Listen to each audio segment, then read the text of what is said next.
వేళ్ళకిలా పడుకోవాలి. ఈరోజు మనం చేయబోయే ఆసనం శలభాసనం. 2 చేతులను తొడల కింద ఉంచాలి. 2 కాళ్ళను కలపాలి. ఈ ఆసనం మిడత వలె పోలి ఉంటుందని దీనిని శలభాసనం అని అంటారు. అయితే ఈ ఆసనం ఎలా చేయాలో చూద్దాం. 2 కాళ్ళని కలపాలి. 2 చేతులను థైస్ కింద ఉంచాలి. ముఖ్యమైన విషయం ఏంటంటే గడ్డాన్ని నేలపై ఆంచాలి. గడ్డాన్ని పైకి లేపకూడదు. మొదలు పెడదాం. ముందుగా right leg inhale up, exhale down. 2 inhale, exhale.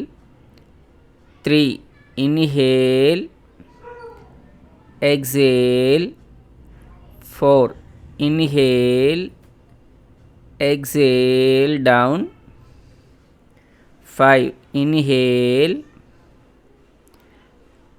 exhale. 6 inhale,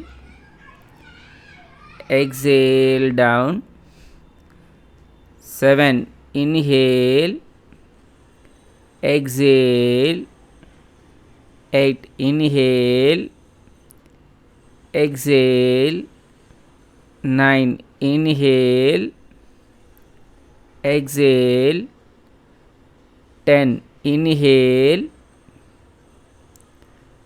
exhale. ఇప్పుడు హోల్డింగ్ ఇద్దాం. అయితే ఎడమ కాలు బెండ్ చేయాలి. రైట్ లెగ్ రైట్ చేసి కుడి మోకాలను ఎడమ పాదంపై ఉంచాలి. ఈ విధంగా సపోర్ట్ తీసుకోవాలి.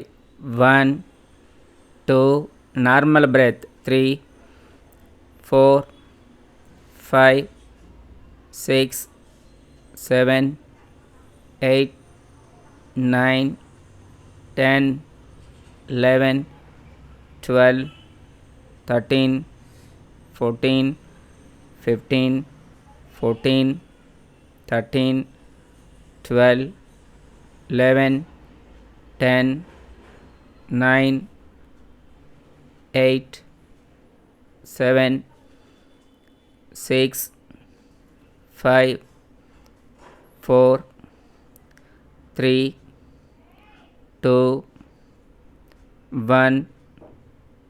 Release your legs one by one. విశ్రాంతి. నన్ను తర్వాత ఎడమ కాలుతో చేయాలి. 1 inhale up, exhale down.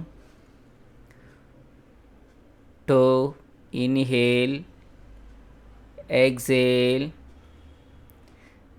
3 inhale, exhale. 4 inhale, exhale. 5 inhale, exhale. 6 inhale, exhale.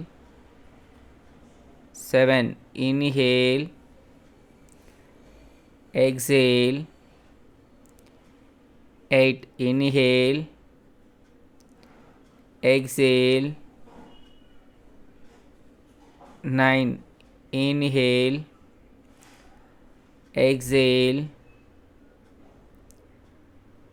10 inhale, exhale. తర్వాత హోల్డింగ్ ఇవ్వాలి. Right leg bend, left leg raise. లెఫ్ట్ మోకాలు కుడి పాదం మీద ఉంచాలి.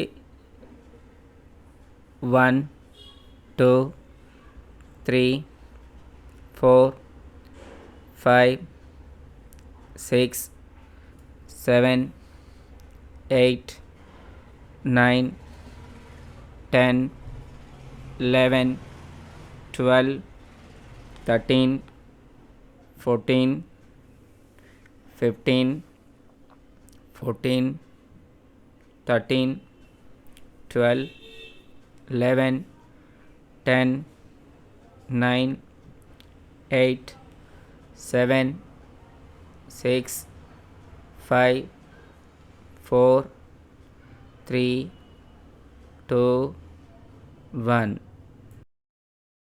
Slowly come to normal position. Release your legs. Hands 2 చేతులను కలిపి నేలపై ఉంచాలి. 2 అరచేతులు మీద తలను పెట్టుకొని విశ్రాంతి తీసుకోవాలి. ఈ ఆసనం గురించి తెలుసుకుందాం. ఉపయోగాలు: పొత్తుకడుపు కండరాలు వ్యాకోచిస్తాయి, అందువలన కండరములు బలంగా తయారవుతాయి. మోకాలు నొప్పులు, తుంటి నొప్పులు నయం అవుతాయి. మలబద్ధకం ఉన్నవారికి ఇది దివ్య ఔషధం అని చెప్పచ్చు. వెరికోజ్ వెయిన్స్ ఉన్నవారికి ఈ ఆసనం బాగా పనిచేస్తుంది. ఇప్పటి వరకు మా వీడియోని సబ్స్క్రైబ్ చేయనట్లయితే ఇప్పుడే సబ్స్క్రైబ్ చేయండి. అలాగే లైక్, షేర్ చేయండి. గురుభ్యో నమః.